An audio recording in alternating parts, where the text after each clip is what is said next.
taunu ulo ma le vaa o le malanga mai le fionga i le aloli ia Fepulea'i Helen Tupa'i.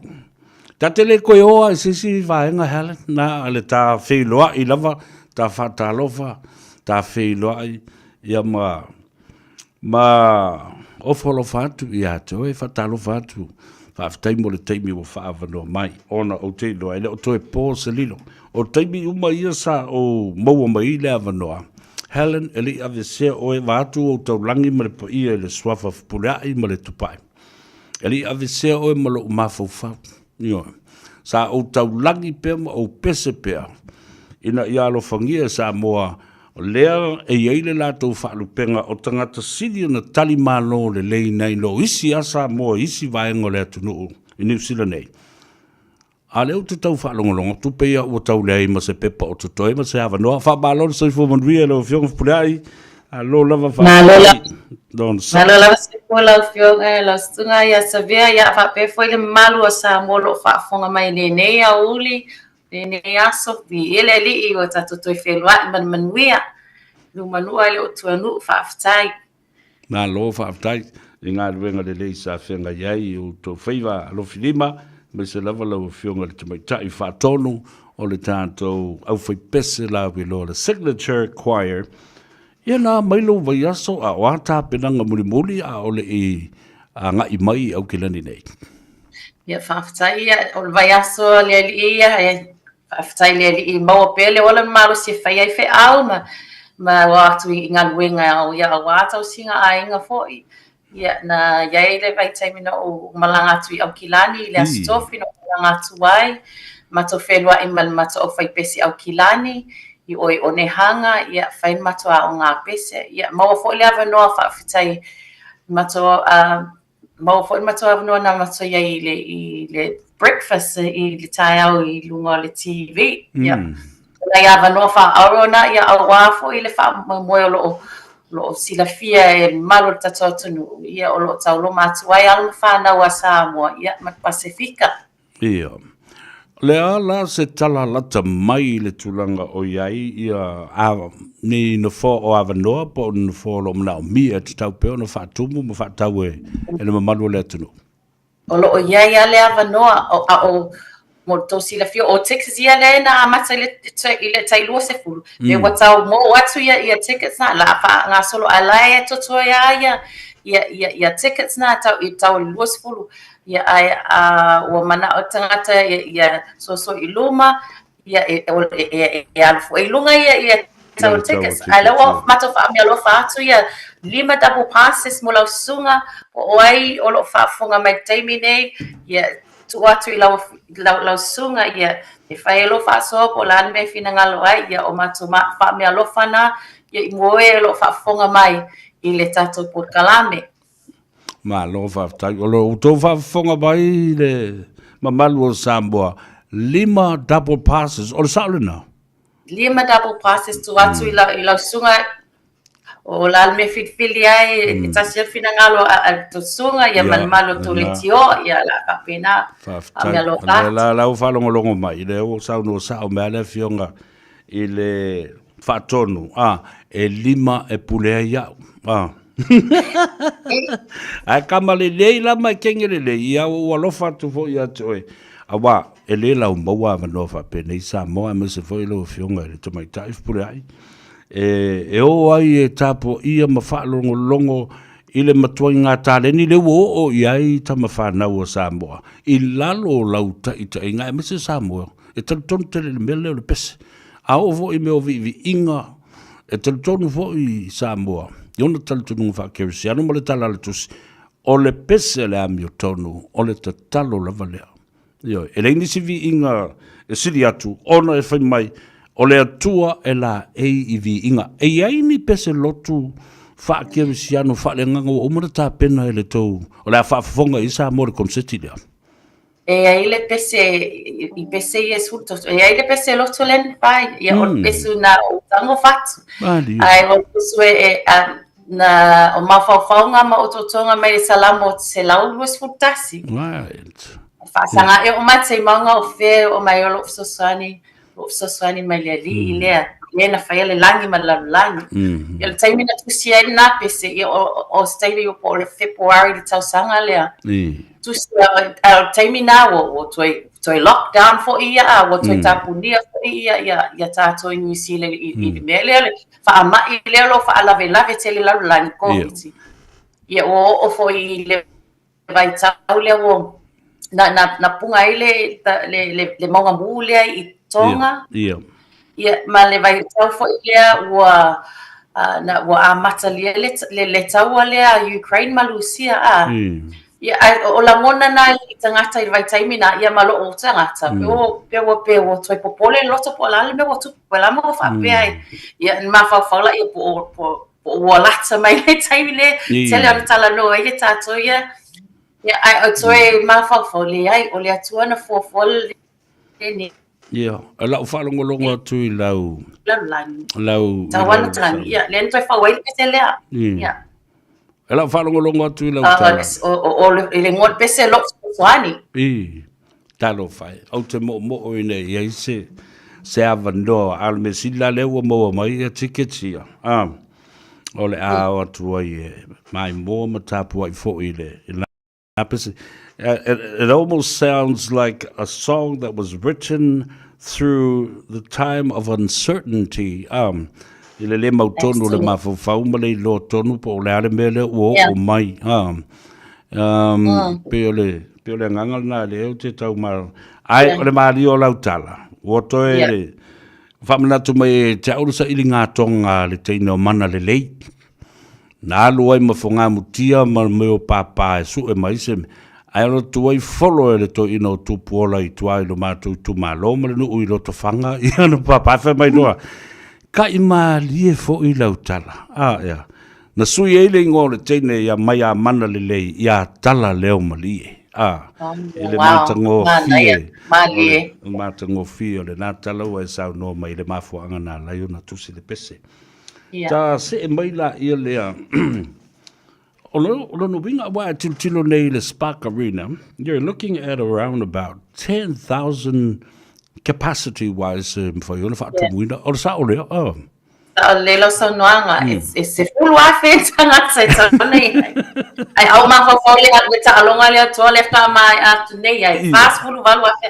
ai tu mo Samoa o le ai la me fa ta to na fa tu mo le Spark Arena Eli afala ya tangata. I take to that away.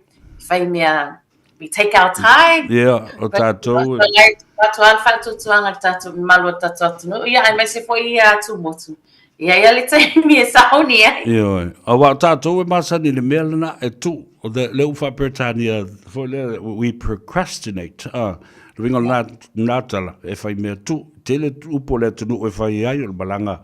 Fa foi le malanga e fa umi o le fa tel faianga ya e timuia ya malemela le ko fa kale pasi ai u maro markeri o pasi ke ya ra ere o kau ai fo le pasi a la ua o le tato fa ta mala sa mo to fa fonga mai e fai fa te tinga le wa sa no ya Fepulea'i o le malai le because the capacity for Eden Park is 48 to 50,000.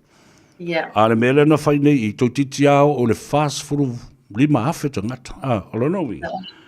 O le si fo I sao te lele na o le Radio Samoa. I le tau ma whainga ina ia whaatumu I le stadium te lele la. Au au tōsi siro. Na le o I le Mount Smart Stadium. Ono le tantu nunga le titi wa mau lunga le fola o iai I le tō Samoa. E whapena fo la se nganga la so le nei. Lea la o tato World Spark Arena. Yeah. Olo no winga e maua lunga tele le fola leo lo iai I le au fui pese le nei le fionga Fepulea'i Helen Tupa'i le signature choir whaatasi ai ma le New Zealand Symphony Orchestra. Nau tangata maurulunga ma le au fai musika maurulunga e a nga I le whaili le nei la tau te langlango ina matala to musika. Sao noa ia lau fionga le tamaitan. Yes, certainly. Yeah. Le wa mata le lusfulu o si lola o le si tike de maulunga tu lusfu tala. Le ono se fulu tala. Yeah. Yeah, and then se lau la pe tau like the VIP se lau se fulu e ngata ai. Yeah. Ole Spark Arena, it's a premium venue. Yes, It's absolutely. o tangata maulunga e whaongaia the arena le. Aole mato manatu I lea tūlanga. Tato foi, we deserve to have premium space. Absolutely. Table more leo atu ele au community. E whaonga ia le fale lau tele le au kilani. Yeah. E tau foi na tato na foi. O lesi mea o mātou ia silsila mai the young kids, the next generation. Absolutely. When they come, they say, that's something that we can do. Ia mo fo ilato. E ma whai ona mātou whai mea. A o mātou talo. Ia whai atu, e sili atu ona whai ilato mea. E mātou tupulanga, the next generation. So, o mātou ia, o mātou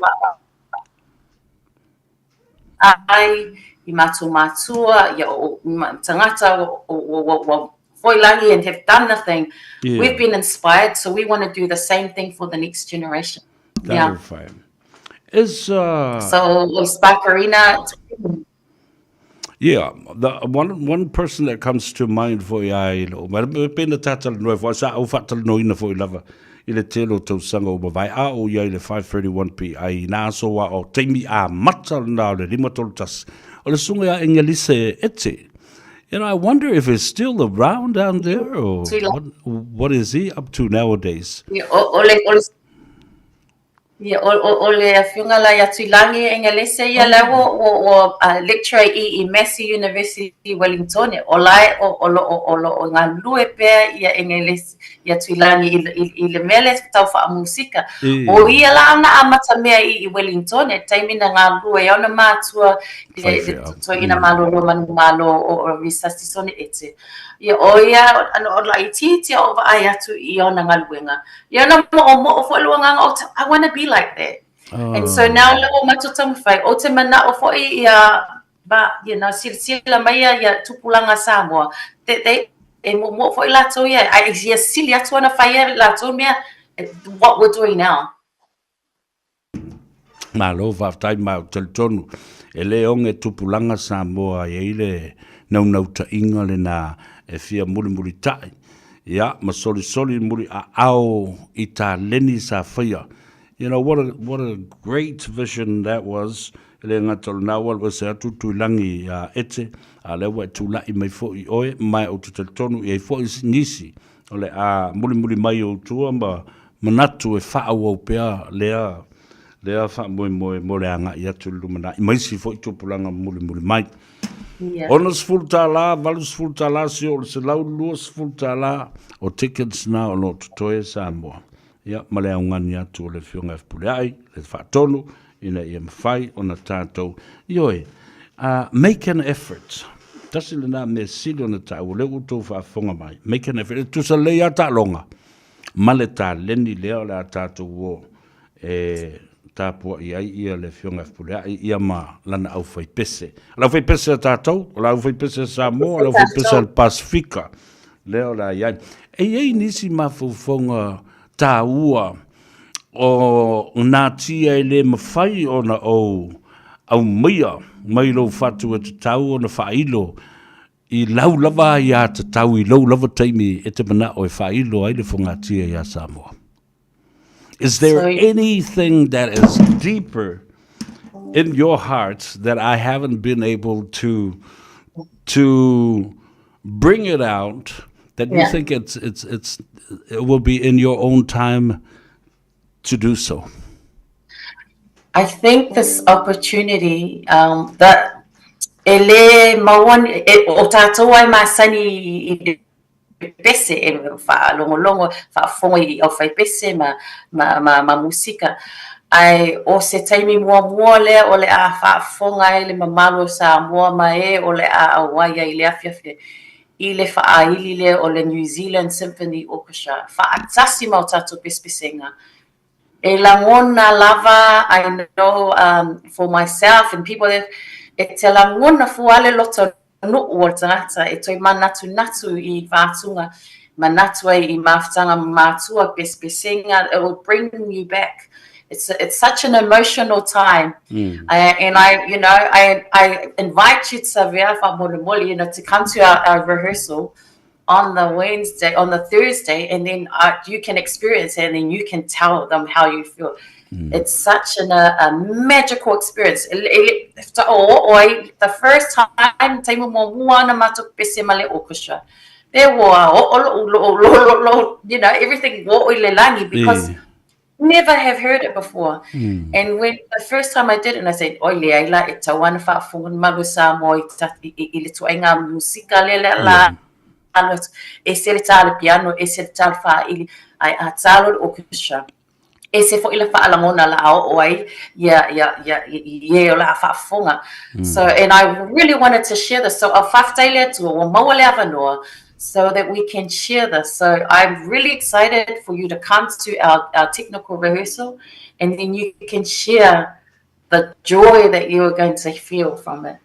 I know, as a musician myself, I could tell, because when you put yourself in that communication line of spirituality and what has been said and been sang, and how the instruments are played, it's a mixture and a combination of so many beautiful things that only you can experience. That you can't share it through a conversation like this until you're there. Yes. O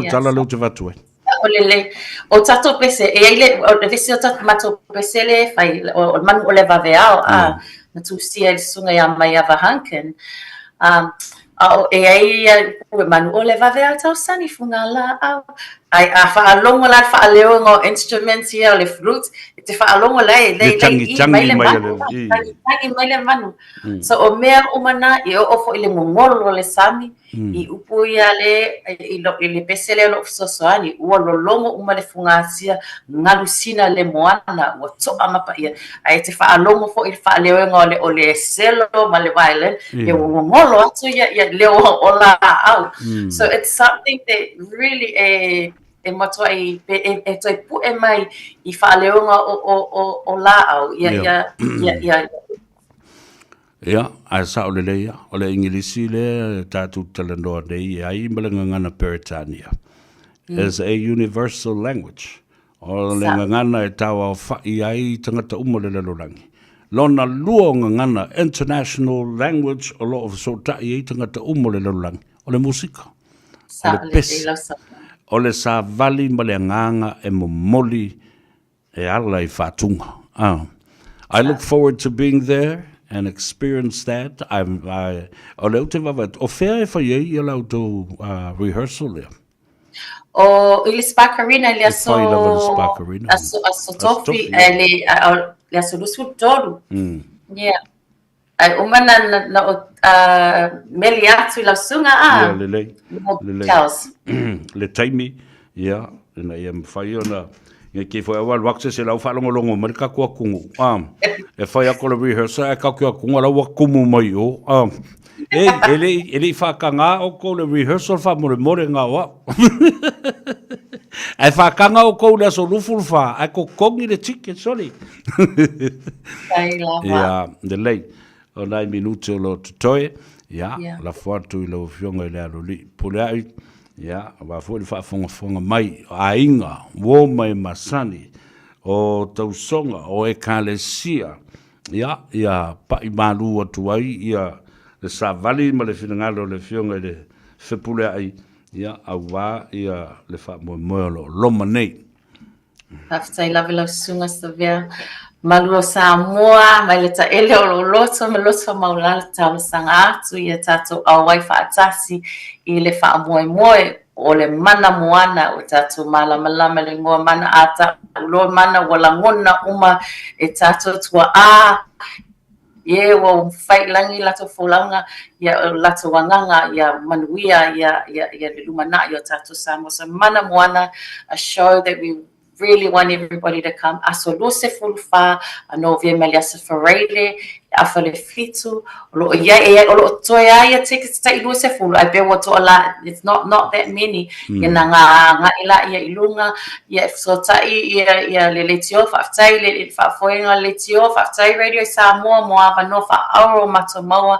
Ai mana o mia le tō lango-langoina o le fa moe o alo whanau a tatu atu nuu. Mo le atu le anganga whaatai Samoa mo lo tapua inga mo talo sanga I asunga I whaawhiangainga ma lato whale tua mai whataulanga I fia mo tō talo sanga wia manuia an whanau whaatai wa mato tau mawhai atu ai alo whatu mato a inga uma o lo oto sila fia o tau ne te ua tau lau atu ai wa ngalo sisi ia ona aviala ia mamase lo tangata ai alofa tele mo o tau manuia le anga I le sa ia awafo ia vi inga ma le tatu tapua inga le tatu tama line whaatai. After Fepulea'i, looking forward to that rehearsal at the Spark Arena on the 23rd. Te talo fo ia urufia I langona ma nganga o tangata o lo whaafonga mai e tāua ia I la tau le musika. Ia ma whaataua ina fo I tama whanau o Samoa o lo o whaatino ina ma whaau. This is a legend to carry on and share it with the world, and I'm sure there will be some great review from this performance, and also with our people that will be there, you know, to support you and cheer you on. We are tele o faiva, but we are sapati la so tai au tatu feloa I le vas fo fa soifuia.